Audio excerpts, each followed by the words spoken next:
So hey guys, once again, forgive my face.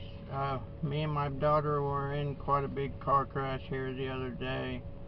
Everybody's okay. I just got beat up a little bit, and so did she. She was scared, but we're all okay now. Truck's actually not doing too bad. It was mostly just in the water, which is taking some drying out. Had to change the oil, change the air filter, run it for a while, stuff like that, trying to get it to dry out. But anyways, we're doing good, and that's all that matters. Before I get started, I want to remind you guys that on the 17th of this month, which is 9 days away, I'm going to be giving away some silver. I think I'm going to be giving away 3 different lots of silver.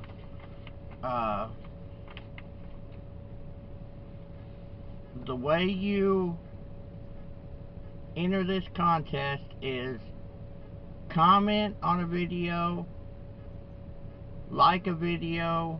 Of course, I can't tell if you like it, so comment on a video and subscribe on a video. That way I know how to get a hold of you in order to tell you you've won some silver. So, completely free.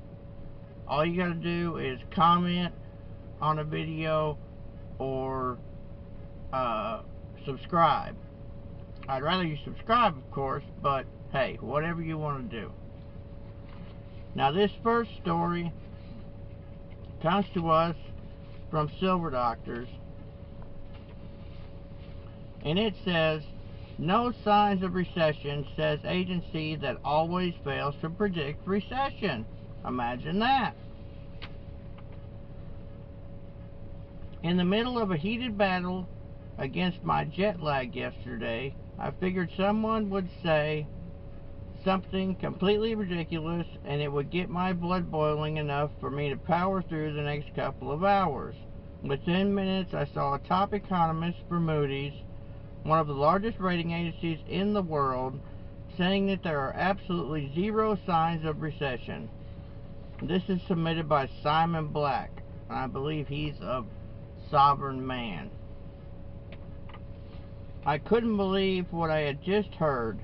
Moody's, no recession? Seriously? In addition to being criminally complicit in committing widespread fraud that fueled the housing bubble 10 years ago, Moody's takes advantage of every opportunity to show the world that they don't have a clue when it comes to economic forecasts.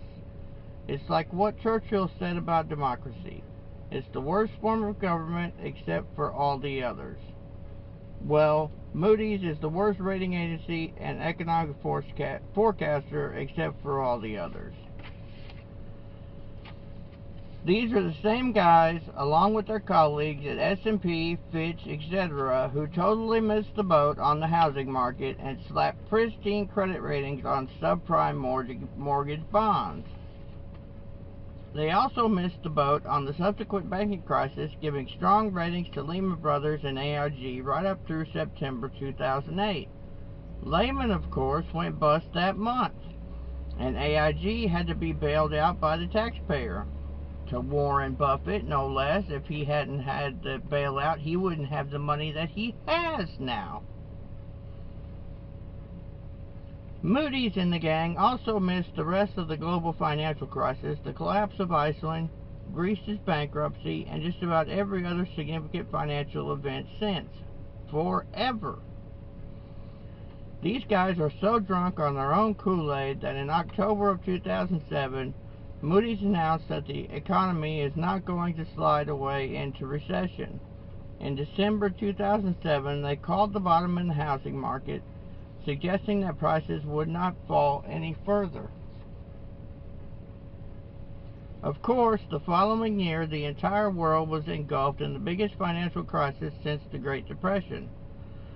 Moody's didn't see it coming. Wall Street didn't see it coming. The Federal Reserve didn't see it coming. Governments didn't see it coming. Everyone assumed that good times would last forever. So when the agency that consistently fails to predict recession predicts that there will be no recession, you can pretty much guess what's going to happen next: a recession. This is what virtually assures negative interest rates in America. Central banks almost invariably cut rates amid economic slowdown, and over the last 7 recessions in the land of the free, the Federal Reserve has cut interest rates an average of 5.68%. The smallest cut was in the 1990 recession, when the Fed lowered rates by 2.5%. The greatest was in 1982, when the Fed slashed rates by a massive 9%. Think about it. Rates right now are just 0.25%. So even with a tiny cut, the Fed is almost guaranteed to take interest rates into negative territory into the next recession. We can see the effects of this in Europe and Japan, and where negative interest rates already exist. Negative rates destroy banks, they eat into bank profits, and force them to hold money, losing toxic assets. Bank balance sheets become riskier, and people start trying to withdraw their money as a result. In Japan, which recently made interest rates negative, one of the fastest selling items is home safes, which people are buying in order to hold physical cash. In Europe, where interest rates have existed for a while longer, bank controls have already been put into place to prevent people from withdrawing too much of their own money out of the banking system. This is a form of capital controls, a tool that desperate governments use to trap your savings within a failed system and steal your prosperity. Wherever you see negative interest rates, you are bound to see capital controls close behind. In light of this data, there are fundamentally 2 courses of action. Hope. Pretend everything is okay until the end of time. Action. Take sensible steps before any of the metaphor hits the fan. The shit hits the fan. One of the easiest things you can do is withdraw some physical cash out of the banking system, buy a safe, hold 50s and 20s, they might ban the Benjamins, so avoid $100 bills, and don't take out more than a few $1,000 at a time. It's hard to imagine you're worse off for keeping a safe full of cash. Even if nothing bad ever happens in the banking system, you can still use the cash, and all you're missing out on is 0.01% interest in your checking account. Big deal. But if the trend continues and capital controls arise, the value of cash, and gold for that matter, will go through the roof, and you'll wish you had acquired some while you still had the chance. So once again, giving away silver, March the 17th. I'd like y'all to subscribe. That way I have as many people as possible that I can give these 3 lots of silver to. Also, comment on the stories. That'll also get you an additional entry into the silver giveaway. That's all I have for you guys right now, so take care.